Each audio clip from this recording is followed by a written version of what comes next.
Ethetha nabemi boMzantsi Afrika ngendima eseyigangathiwe ukuzama ukuthomalalisa loqulu kubhodi uqhubayo.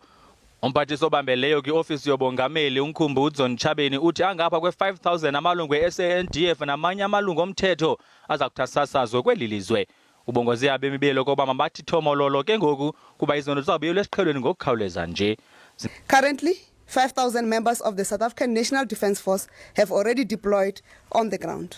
Law enforcement officers supported by the military are working tirelessly to ensure that the country returns to peace and stability. Ntshavheni umemelele kuluntu ngokubanza koba luthomalalisa ukutatazela kuba kuvakala koba kuza kuphela ukutya phakathi. We urge members of the public to remain calm and exercise restraint during these trying times.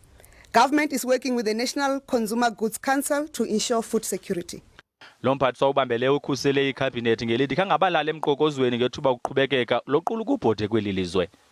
The security cluster has not lied low. The security cluster had to plan a response, and that's why yesterday they came out and responded. Today, the ministers that are on the ground are ministers of the economic cluster. Ayikekho ukutyhuthula nokumosha impahla uqhubela phambili eGauteng naKwaZulu Natal.